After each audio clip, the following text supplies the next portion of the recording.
Forest Program 3 atau Program Kehutanan 3 Sulawesi merupakan kerjasama hibah antara pemerintah federal Jerman atau BMZ dengan pemerintah Indonesia yang implementasinya di bawah Kementerian Lingkungan Hidup dan Kehutanan atau KLHK. Dengan dukungan pendanaan dari Kredinsta Verwijderaafbouw en Ontwikkelingsbank atau KFW melalui DIPA Direktorat Perencanaan Kawasan Konservasi atau RKK sebagai Program Executing Agencies atau PEA. Wilayah kerja proyek ini adalah Lansekap Taman Nasional Lorelindu atau TNLL, Daerah Aliran Sungai atau Das Palu, dan Hulu Das Lariang yang meliputi 48 desa target yang secara administrasi tersebar di Kabupaten Sigi dan Kabupaten Poso. Program ini berfokus pada konservasi keanekaragaman hayati di Taman Nasional Lorelindu atau TNLL, rehabilitasi Das Palu dan Hulu Lariang, serta pemberdayaan masyarakat.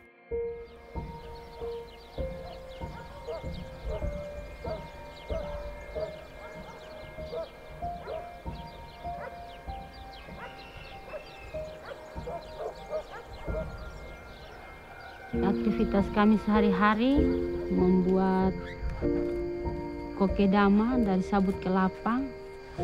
Kalau kami mengambil anggrek dari hutan sampai di rumah kami cuci dan kami memakai sabut kelapa, kami suir-suir baru kami bentuk dan untuk vas bunga itu.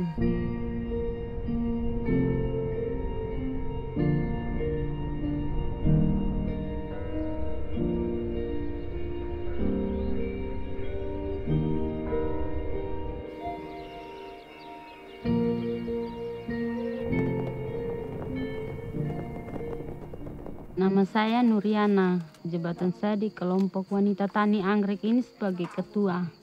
Kelompoknya kami ini, kelompok wanita tani anggrek ini memang ini baru pertama, kan baru mau jalan 3 tahun ini. Jadi kami kasih contoh dulu untuk mereka.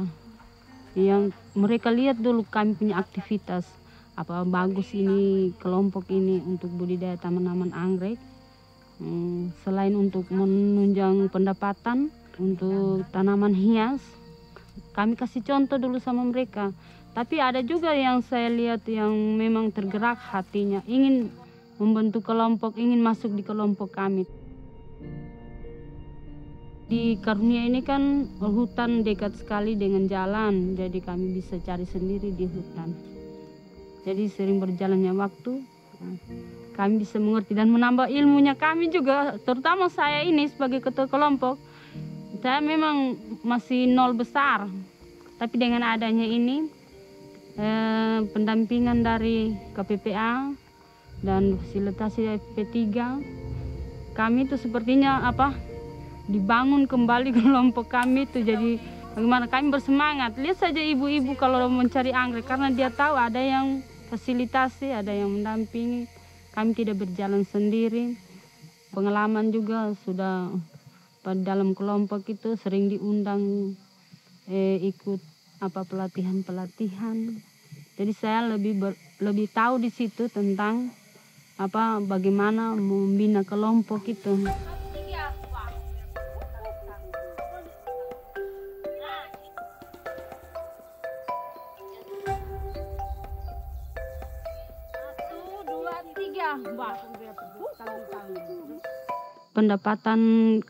Pendapatan kami untuk menopang suami kami, begitu yang kami tahu di kelompok anggrek ini. Jadi kalau ada yang beli, ya kami syukur ada sedikit yang menopang suami begitu. Kan suami pulang dari kebun belum tentu ada uangnya karena dia masih tunggu panen, apalagi panen jagung berapa bulan itu. Jadi anggrek ini ada orang yang datang membeli, kami sudah ada untuk tambah-tambah belanja begitu di rumah. Harus dilestarikan ini hutan karena untuk anak cucu.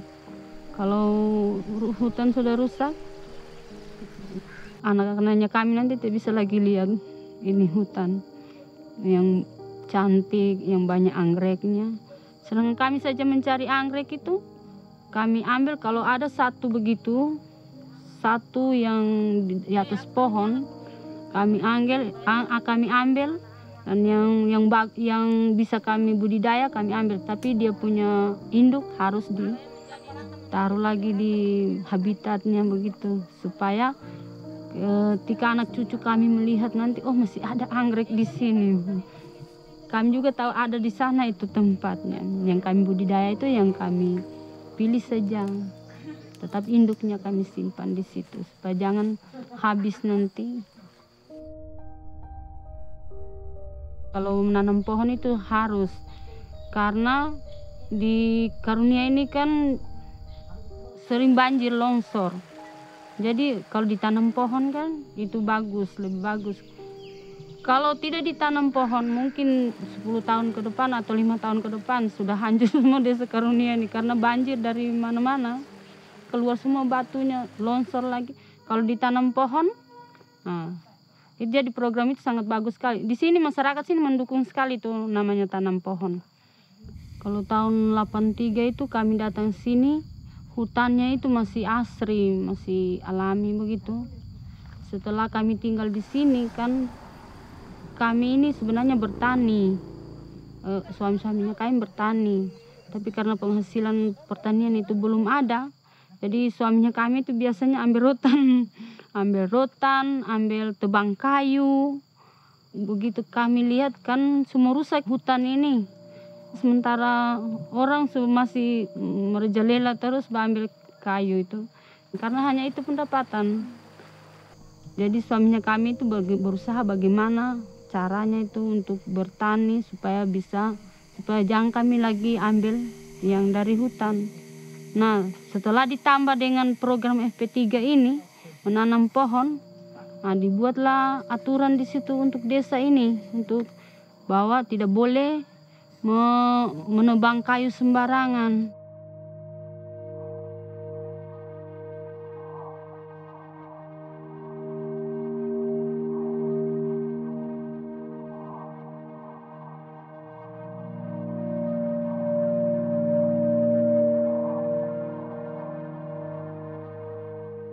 Di sini kita sudah sepakat untuk menjaga kelestarian hutan.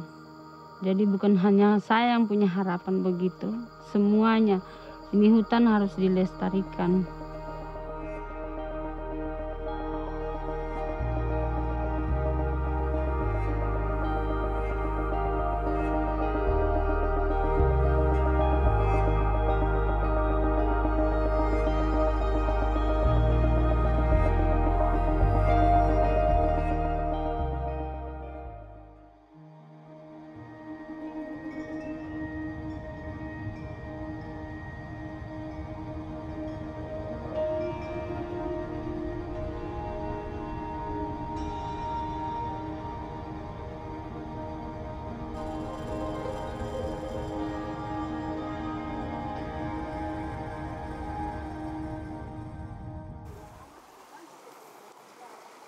Kalau di masa saya terlibat di desa sebagai sekretaris desa kan itu di 2018.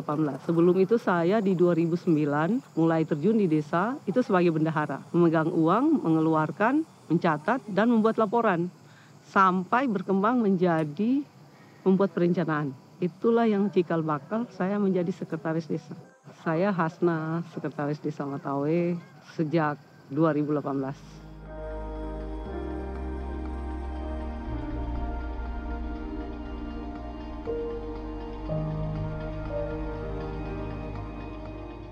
Jadi ketika saya terlibat di situ di 2009, pengaruh kita terhadap orang itu belum terlihat. Tapi dengan beriringan waktu kita sering terlibat, sudah musyawarah segala macamnya, dan mungkin juga kinerja kita dilihat. Akhirnya ketika kita bicara itu menjadi diperhatikan atau penting bagi mereka, karena kita juga bicara bukan mewakili pribadi, tapi mewakili apa yang memang harus dilakukan. Jadi tergantung apa capaian yang mereka lihat. Ada peningkatan kapasitas dengan teman-teman NGO, dan pengetahuan itu saya kembali ke desa, saya ngajak teman-teman juga ikut terlibat.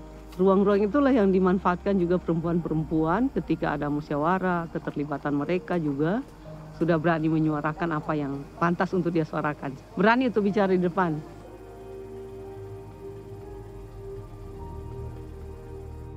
Sejauh yang saya rasakan dan sebagai pribadi maupun pemerintah desa, selama itu memberikan manfaat bagi desa, tidak ada sesuatu yang masuk kalau tidak punya niat baik. Jadi kami sebagai tuan rumah menerima dengan baik.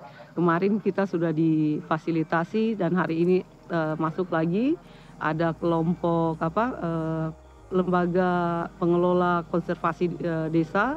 Itu mereka sudah beraktivitas dan mendapat dana bantuan dari lembaga itu. Saya tahu bahwa Taman Nasional yang punya kewenangan penuh terhadap hutan konservasi ini, saya orang yang menyurahkan bentuk pemberdayaan apa yang harusnya kami dapatkan di desa yang berbatasan langsung dengan Taman Nasional. Karena kami termasuk orang yang menjaga kelestariannya. Jadi harus paling tidak supaya orangnya tidak menyebar ke hutan untuk merusak, berikan mereka pemberdayaan. Jadi alhamdulillah hari ini masuk dengan memberikan stimulan dana seperti itu, mereka bisa menanam dan menjaga keberlanjutan. Kami memang sudah tahu betul bahwa daerah-daerah yang tidak bisa kita ganggu. Tapi di bagian daerah aliran sungainya, itu juga kami sudah sadar. Karena kami memang tinggal di bantaran sungai. Jika merusak, kami yang kena dampak. Jadi upaya-upaya yang dilakukan sebenarnya sudah banyak kelompok juga di sini, kelompok tani hutan. Mereka itu aktif menanam tanaman-tanaman penjaga tebing, jadi macam-macam, ada sampai tanaman yang produktif dan tanaman seperti bambu itu kan untuk penahan tebing. Tapi yang produktif sampai kemarin itu kita dikasih tanaman kehutanan memang. Itu juga ditanam di sekitaran Taman Nasional.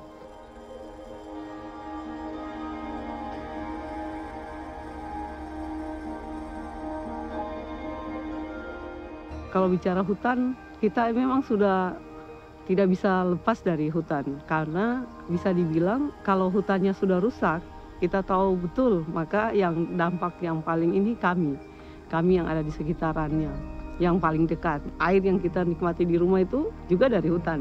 Jadi kalau hutannya kami tidak jaga, maka keberlangsungan termasuk ekosistem yang di hutan dan kami yang di luar kawasan ini menerima dampak dari apa yang kami lakukan sendiri.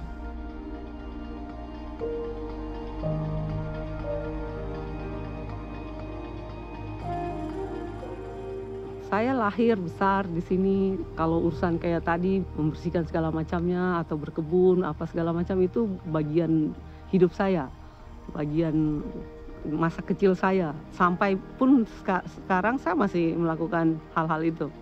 Jadi kenapa saya bertahan? Kenapa saya mau kembali ke desa? Karena saya memang lahir di sini dan saya mau membangun desa.